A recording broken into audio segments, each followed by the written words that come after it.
Dr. Burke here. Today we're going to talk about the top superfoods for your heart. They'll tell you to make sure you lower your saturated fat or your cholesterol or your sodium content and have more fiber. No. You don't want to do that. That's not going to help you. Now, when we talk about superfoods, and yes, I'm guilty. I used to recommend a lot of these and I have videos on it, but goji berries, chia seed, flaxseed, kale shakes, spinach shakes, almonds, more green shakes with different greens, spirulina, walnuts, blueberries, all are perceived to be superfoods. But if you consume these foods, you're going to feel bloated. You're not going to actually have a lot of energy.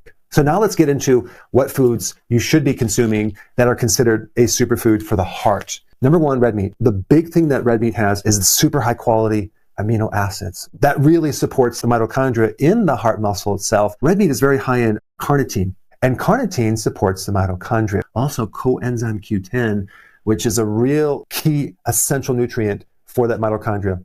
So if you are on a statin, you definitely need to take this right here, or you'll end up with muscle problems. Now, one of the saturated fats in red meat is called stearic acid.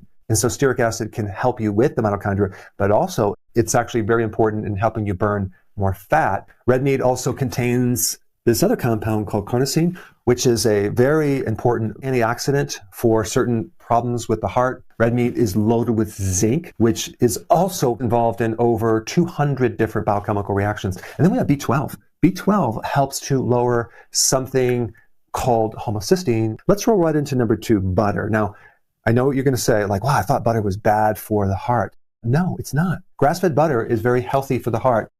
It's loaded with vitamin K2. It keeps the calcium out of the arteries. And it also has butyrate. Butyrate reduces gut inflammation. CLA.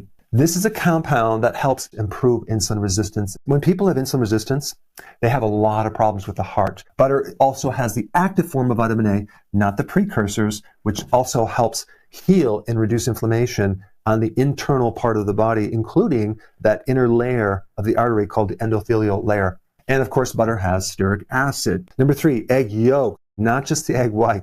We've been told for many years that egg yolks are very bad because they're loaded with the cholesterol and that's going to plug up your arteries. Well, it just so happens that that was absolutely not true. Egg yolks are super healthy and they have something very unique in them.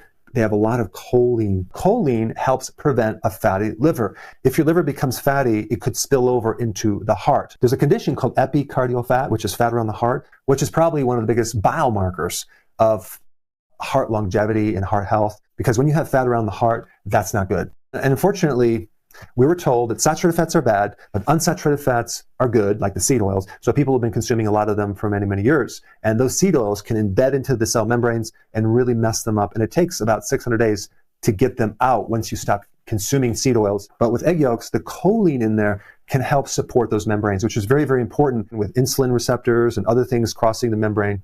And the other thing that egg has that's very important is cholesterol. That's right. Cholesterol is the building block to make bile salts. Your gallbladder is the main route for excess cholesterol. So if your liver has too much cholesterol, you need this bile to get rid of the excess cholesterol. Also, egg yolks are loaded with vitamin K2 to keep the calcium out of the arteries. Egg yolks also have certain type of carotenoids like lutein and zeaxanthin. Let's talk about number four. Cheese. I'm not talking about American cheese. I'm talking about the good stuff you usually get from Europe, the raw, unaged cheese. Jarlsberg cheese has the most K2 of any cheeses. And a lot of the other hard cheeses also are loaded with vitamin K2. Number five, shellfish. Now, wait a second. I heard that shellfish was very high in mercury. Well, it does have mercury in it, but it also is loaded with selenium. And selenium helps bind that mercury so it becomes neutralized. So you don't have to worry about the mercury in the shellfish. Is a really good amount of omega-3 fatty acids, the active form of DHA and EPA. But the other thing is the trace minerals are off the charts. Number six, organ meats. And of course, the liver that I'm recommending is the grass-fed, grass-finished liver. But I'm not just talking about liver. I'm talking about heart, kidney, brain. I get my liver from cod liver. You can get that in a can. Cod liver has the most omega-3 of anything. Let's get into number seven, fermented foods. Now, of course, you have sauerkraut, kimchi, kefir. But there's one fermented product called natto, super high in vitamin K2, but it's also high in another compound called nattokinase. It's a very effective compound to reduce clotting. Number eight, sea salt is not a food, but okay, well, it might not be a food, but it's something that we put on our food. Himalayan sea salt, right? What is the difference between sea salt and regular salt? Sea salt has like 80 or 90 minerals.